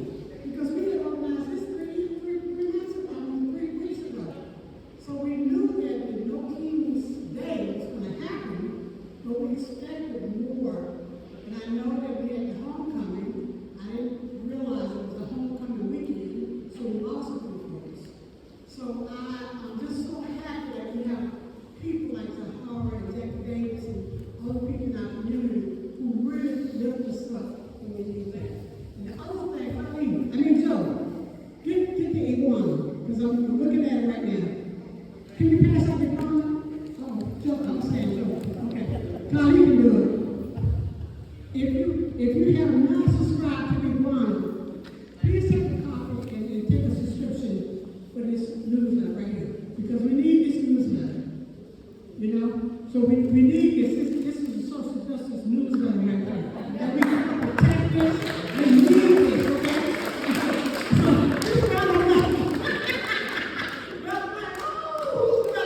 Okay. So anyway, give a copy of it. Go back and pass it on. Okay. G&V info. Gainesville Public Information Services. Oh, okay. Good. What are you doing? Well, I did a little thing promoting it. I wouldn't call it an advertisement. It's not an advertisement. And I also want to, okay, and I want to organize WGOT, recognized. She's a journalist. She came over there to Israel with me. I haven't read the interview. I probably said some nice stuff. But it's coming back on. Is it later tonight?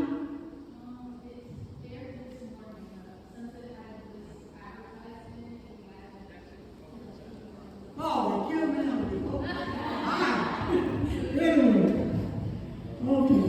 But I got a copy of it, so I'll send it to everybody who wants it. Don't worry, I copied it, so I got it. Okay, so I'm going to introduce you to Zahara. Oh, already here. You say I don't need it. So just she just want me to say, all right. Now let's go.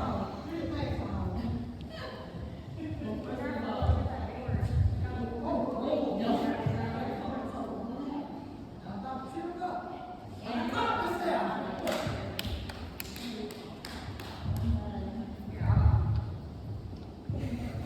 Yes. Can you hear me? Make sure that y'all got a copy of this event here on Palestine. And this came from the Jewish community. She was here earlier, but they had another meeting, so she had to leave. So please take a copy of that. Good afternoon, everybody. I'm going to rush through my prepared remarks. Well, you got 20 minutes. No. In the aftermath of No Kings 2, which I'm sorry I missed yesterday because I was flying in from a conference in Atlanta, but I hear we had a great turnout and I'm very happy about that. So I know that probably everybody in this room is already aware of the difficult situation that we are in. And I think so much about what Dr. King said, who was my great fortune to work with during the civil rights era, when he said so famously years ago in Selma, Alabama, we are in difficult days, and that is absolutely the case for us now. So as one who lived through those difficult days in Selma, Alabama, in Jackson and Laurel, Mississippi, and in Atlanta, where I worked with SNCC, the Student Nonviolent Coordinating Committee, and the other iconic civil rights movement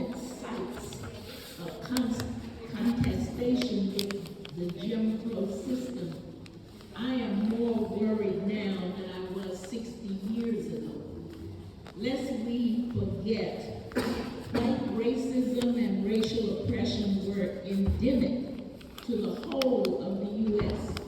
Its most evil manifestations, of course, was in the systemic racism found in the South under the horrific Jim Crow laws that made it legal for African Americans to be treated as second-class citizens.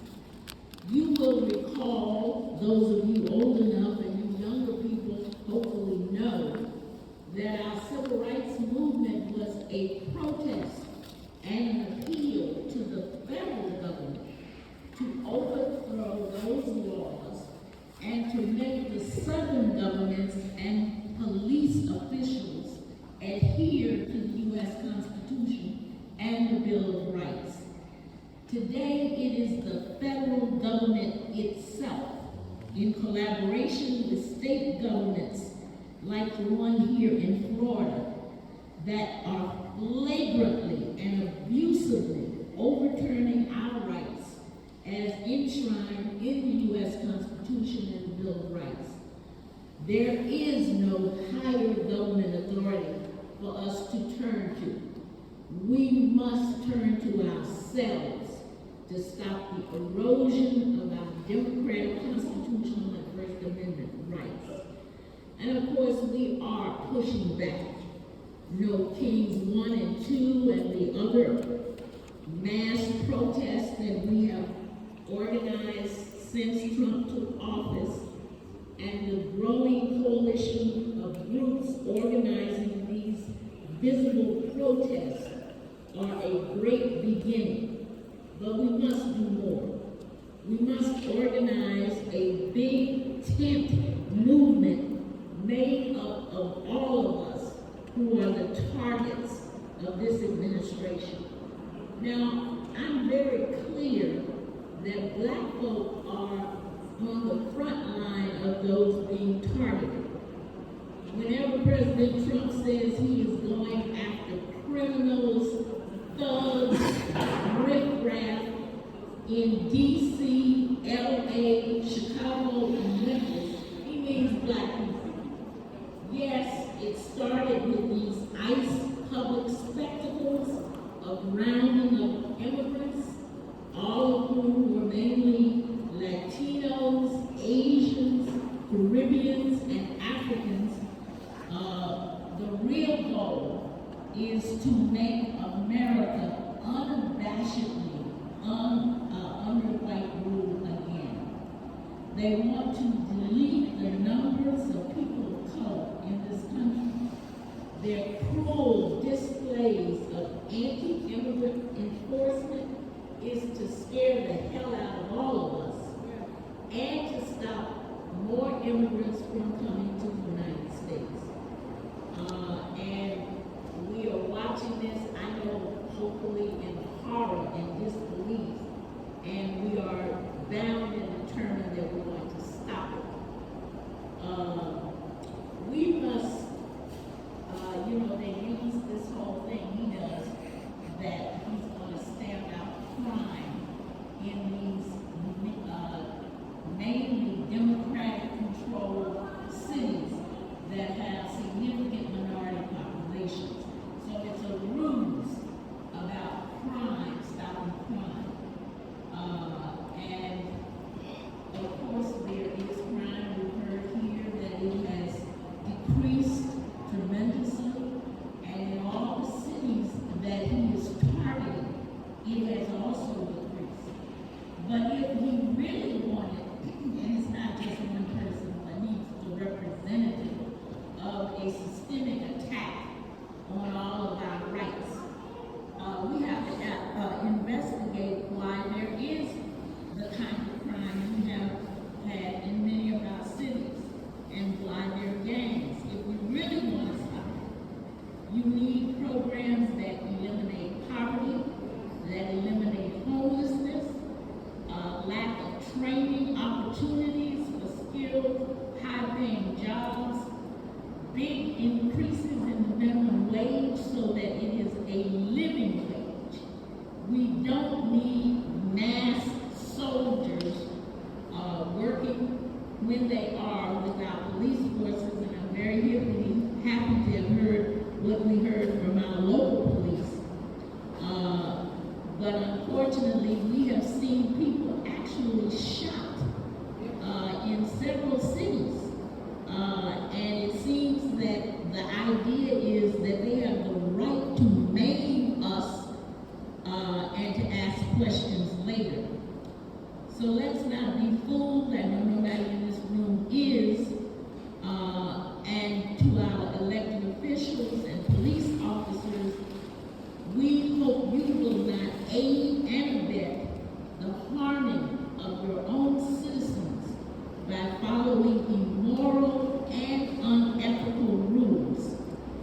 expect you to stand on the side of we the people, not the authoritarian fascists who seek to return us to slavery and serfdom and white supremacist rule.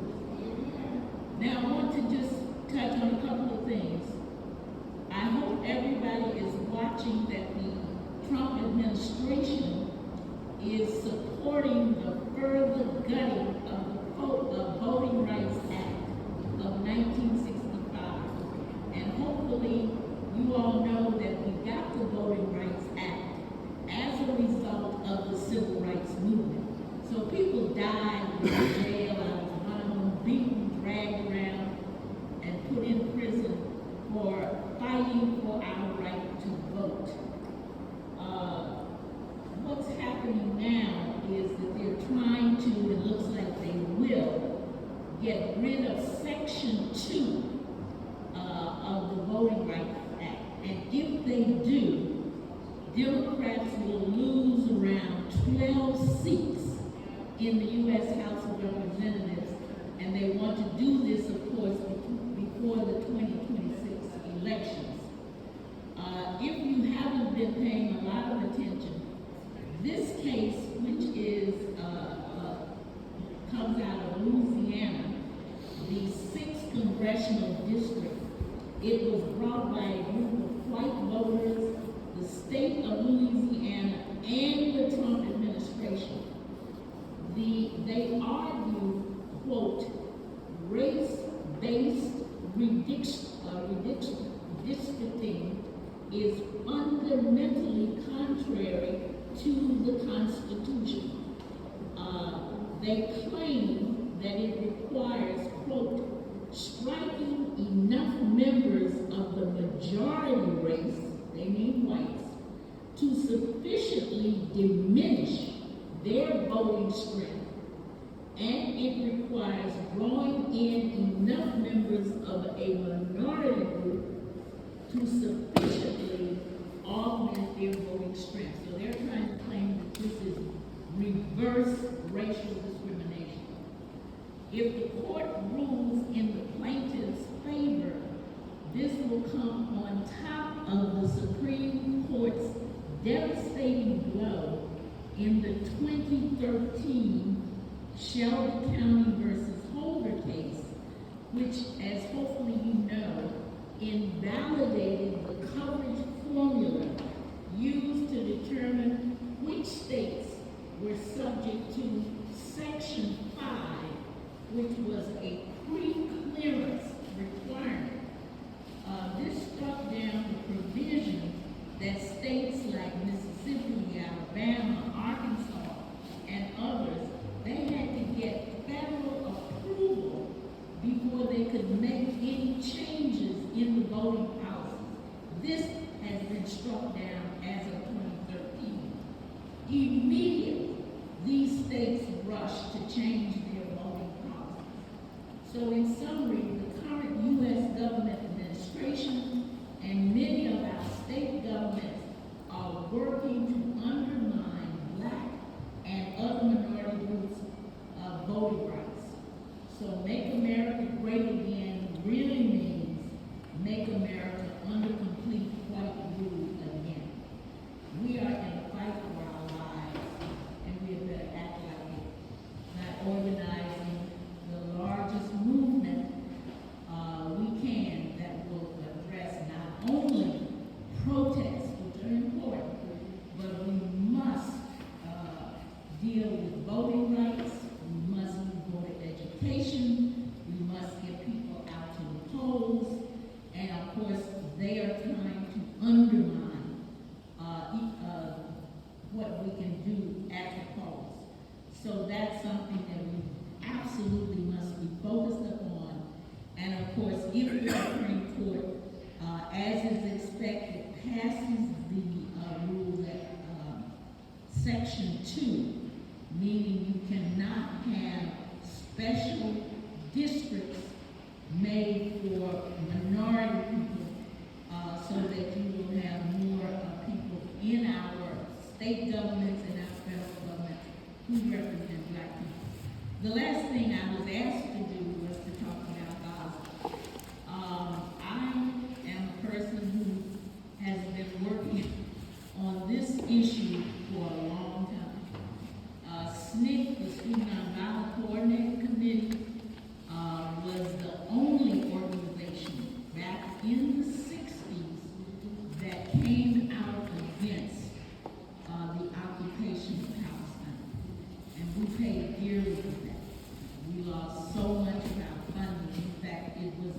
beginning of the end of Smith because we took that stand.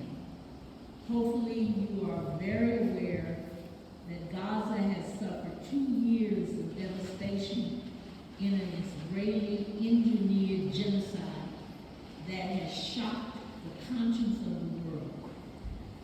Israel's brutality has killed or maimed more than 10% of Gaza's population of 2.3 million, and we really don't know how many. They're saying 70,000, but we don't know how many are buried under the rubble. The loss and trauma in Gaza are unimaginable. Families decimated, deliberately induced famine, and the near total destruction of homes and life-sustaining infrastructure, especially health, water, sanitation, education, has been happening live streaming. We're watching, especially if you are watching on YouTube, TikTok, Instagram, you can see it. So these crimes against humanity are perpetuated without accountability by Israel. And what's most important for us as U.S. citizens, being paid for by more than $33 billion of our tax dollars. This is money that we need here at home for all of the problems that we have. Now, I know some of you probably are hoping, and I was, and still am, that the ceasefire is going to mean the end of the genocide. And it's only the first stage of Trump's 20-point plan for future governance and reconstruction. And let me just say, because it's important in my life that I have been to Gaza. For many years, I worked for the Quaker organization, the American Friends Service Committee. In fact, I worked for them for 23 years. And I was sent to Palestine on 2 different occasions. We went as a delegation of people trying to help with the peace process. The first time was in 1994, and the second time was in 2004, and I lived in the area between 1996 and 1998, so I saw with my own eyes what was happening then, and it was alarming. And as a person who grew up in the Jim Crow South, I knew what I was looking at, and I'm frankly not even surprised that genocide is going on because of the abuse, the hatred that I saw the Israeli government carrying out toward the Palestinian people. So we as U.S. citizens, we must stand up against the U.S.'s role in this ongoing genocide. And even though the bombs are not dropping now, President Trump just said yesterday that if the resistance, the Palestinian resistance, they just say Hamas, Hamas, Hamas, but there are several resistance organizations that are fighting for Palestinian rights. And they're saying if they don't disarm, he is going to let Netanyahu and the Israelis start up the genocide again. So we have to do all that we can to let our officials know, including the White House, the State Department, that we do not support this.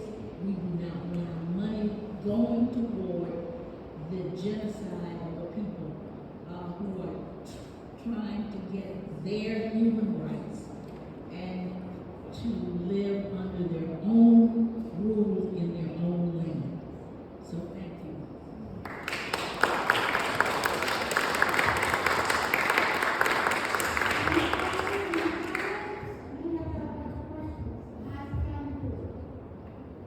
Yeah, I'm happy to entertain any, if anyone has any questions.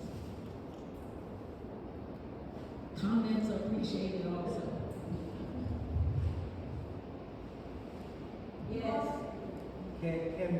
Can the United Nations possibly push for the two-state solution if the U.S. continues to resist it? The question was, can the United Nations press for the two-state solution if the U.S. were not trying to prevent it? I mean, the U.S. is the prevention. We are the ones standing in the way of the implementation of the two-state solution. We even have France, England, and some of the Western countries saying that they support it after all those years, but the U.S. continues to be against it.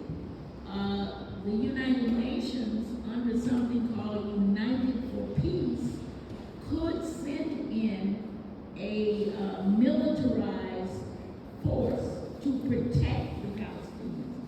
That's something that I have been working on with others, hoping that the president of Colombia was going to put that forward as a resolution at the General Assembly. I was in New York working on that, and it didn't happen. He talked about it outside the Colombian embassy. He's talked about it since he's been home, but you have to put a resolution before the General Assembly. You have to call a special meeting, and that has not happened. We haven't been able to get any country willing to do it, to stand up and ask for that resolution. And then with a 2/3 majority vote from the General Assembly, they could override the Security Council and send in a militarized force to protect the Palestinian people. But we know why. They're terrified of the United States. And this is why even Colombia, even though he's, President Petro has made very good comments, but he hasn't done the thing that we need him to do. And neither has Turkey, neither has Egypt.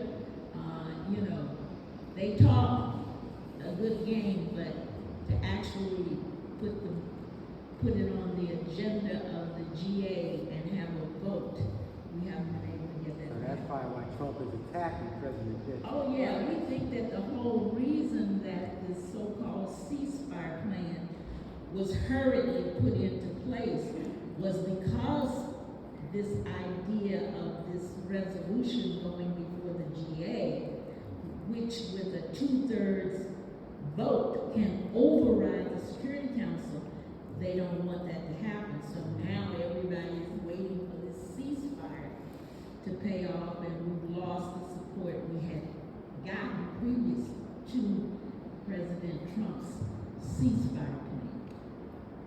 Anything else? I have one question, and I know it's not, but in terms of organizing, just, I try to pull people together like this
for doing so, and I think we do have to go back to the knocking on doors, having mass meetings like we used to have, to wake people up to the danger that we are in, the danger of the democracy. I mean, you know, every day all of us say what Trump is doing is unprecedented. I just keep hearing that over and over. But my question is, what are we going to be able to do to stop it? And a lot of us were certainly and are hoping that the 2026 elections could at least turn the House back to the Democrats. But now with this Supreme Court, if they rule to knock out Section 2 of the Voting Rights Act, that automatically wipes out a number of black and minority districts, which could give the Republicans 12 more seats in the House of Representatives. So we really should be meeting to strategize, to plan. A lot of people have no idea, you know, the movement, we met all the time. I mean, and I realize that people have to work, but you know, those people, when I think about how those people were doing hard, bogus work, and yet they would go home, get a little dinner, and they'd be back at the church that night for the planning. I mean, this is no joke, guys. We have better get serious because, I mean, you know, I've never seen it this bad. This is very frightening. So I think we could do it, but we gotta get serious about it. So do you think that some of the black pastors need to be talking? Oh, absolutely. And that's one thing that we need to do is a meeting with them to talk about opening up their churches for meetings, bringing in, yeah.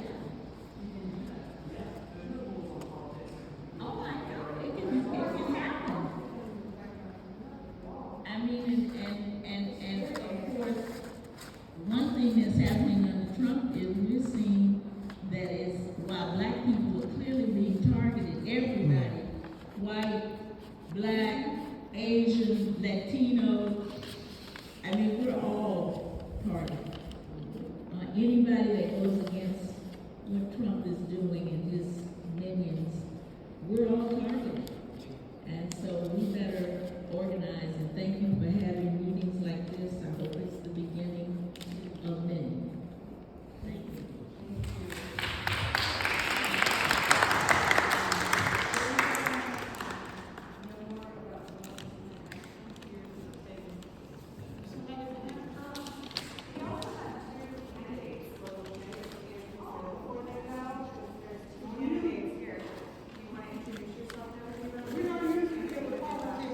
Go ahead, go ahead. I mean, but since they came, I feel like they deserve a little bit of credit for caring about these issues. You guys introduce yourself. Come on, just really quick, and I'm gonna start pulling chairs, just so y'all get credit for showing up.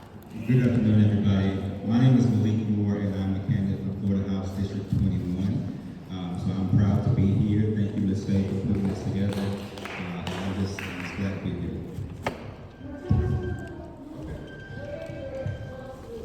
So this district is Eastern Alachua County, Northwest Marion County. It is a majority minority seat, and so everything that you talk about the Voting Rights Act is going to affect us locally here in Gainesville if we are not careful. According to the state constitution, we cannot technically, according to the state constitution, let me say it like that, we are not supposed to decrease the number of majority minority seats that we have. We can only increase according to census or keep it the same. We've already seen it under the last redistricting, how they've gotten rid of 2 majority minority congressional seats. They are now have a select committee on congressional redistricting in the Florida House. There's not one in the Florida Senate yet, but that is only the start. And so the fear is that they're going to come after our legislative seats also. We've already seen how they've come after this district in particular, and Gainesville specifically, and this district has been on their chopping block for a long time because it is the last blue dot in North Central Florida. And so when it comes time for this election in August, it's going to be really important that we have somebody that knows the system and knows how to hit the ground running on day one and be able to fight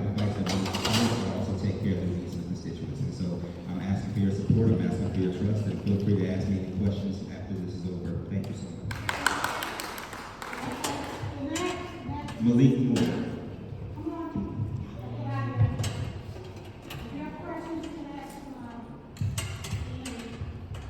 Thank you for the opportunity. My name is Seth Mark. I know there's been a lot of confusion lately. I am running for the Democratic nomination for the right to run against Kat Hammond in the Florida 3rd Congressional District. Okay, I know there's multiple people entering the race. I am a 7th grade civics and history teacher at Lincoln Middle School. So it is fascinating hearing all the talk of the officers and what is going on because we're teaching the Bill of Rights right now. And when you're teaching the Fourth Amendment and illegal search and seizure, and one of the young men and young ladies raise their hand and say, well, what about ICE? Then you take a step back and go, okay, this is going to be interesting. How do we explain this? So it is fascinating where we are, where the youth of America is at this point with their logic and understanding. What all I ask of you at this point is, as we begin this journey, to check out what we are doing at SethHartForCongress.com. I've got my platform out. It's called the 13 Stripes of Strength. Everything from Social Security stabilization to ending tax breaks for the elite. Everything is on there, including school lunch programs through K through 12 across America. Again, Seth Hart for Congress. It's like the musical instrument of the beer. That's how you spell it, okay, depending on what you prefer. I appreciate the time and consideration. And just like Malik said, if you have any questions for me, I'll be more than happy to answer them for you, all right? Thank you.